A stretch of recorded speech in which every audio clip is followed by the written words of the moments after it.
Racetracks are sacred places where car enthusiasts go to socialize with their own kind and test their skills in a controlled environment without having to worry about harming an unsuspecting people or causing any unwanted damage. But what happens when these safe places to test your driving skills go away? Well, this exact problem has been becoming more and more prominent in the past few years, with a huge rise in tracks closing all across America. The harsh reality to this is that racetrack owners have been having a hard time keeping them open because of the immense amount of money it costs to keep them open. The struggle of having to deal with angry homeowners and the lack of people that are showing up to the race events.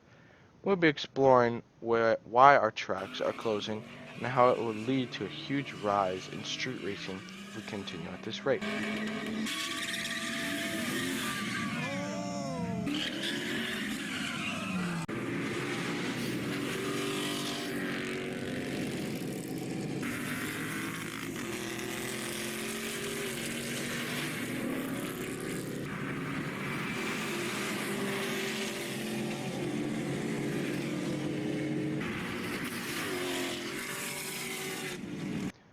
When addressing the hardships of owning a track, the first thing that comes to mind is the sheer cost of it.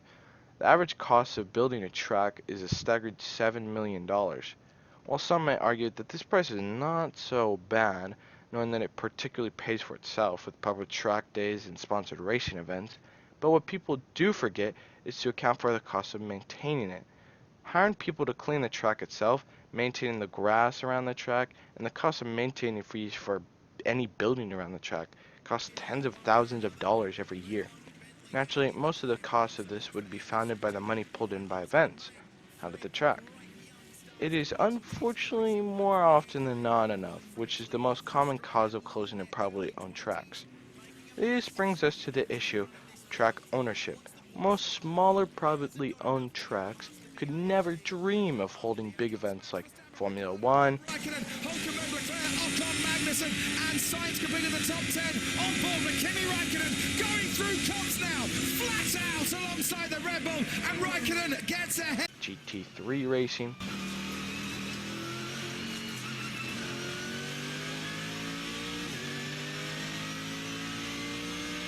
or even Formula Drift. The initiation right back on throttle. Alec Honadale trying to not let him get away. Look at Dean on that touch and go. Great job. Wow, working it wall to wall. Look at that. Honadale, he's not backing down though. Great execution by James Dean. Honadale here for the fight, surging on the inside, and luckily he makes it through without... Because of the sanction fees which the track pays to hold these events. This leads to tracks having to rely on local meets and races to pay for the maintenance that bigger tracks are still having a hard time to pay. Okay, let's just say that a track is doing very well and is able to pay for its maintenance and even making a profit. Then comes developers that decide to build some houses near the track.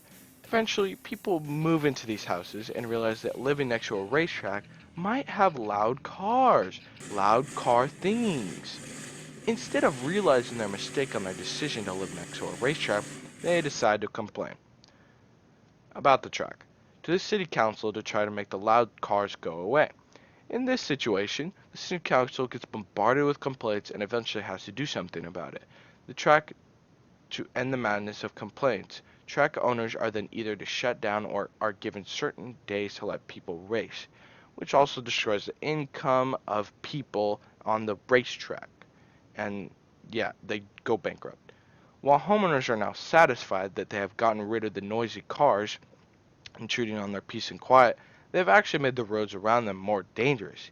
Even on racetracks, there are rules that people must follow to be allowed to race there, like noise limitations for their cars, a closing time, and things that would naturally come with owning an establishment. But in the world of street racing, there are no rules. Drivers that were initially going to the track to test their skills and limitations of their car are now forced to take public roads instead of safe controlled environments that would build for that purpose. Idiots. While exploring the underground world of street racing, we found multiple kinds of people that have resorted to this dire burning lifestyle. More mature adults that indulge in street racing usually have some form of common sense when putting other people's property and even lives on the line of street racing.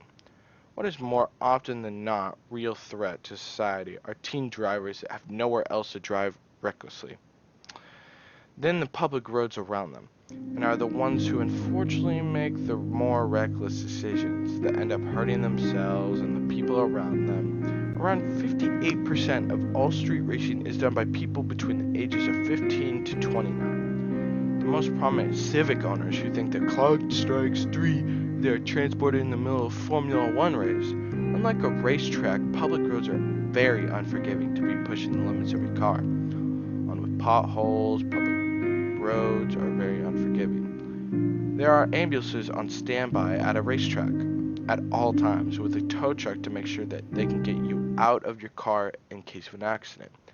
When are homeowners going to realize that putting tracks at a business is not going to get rid of noise? It's just shifting the noise to another location, and it's just going to make your streets not as safe as there was. So, what can car enthusiasts do now to stop this from happening? The answer is just go out and have fun.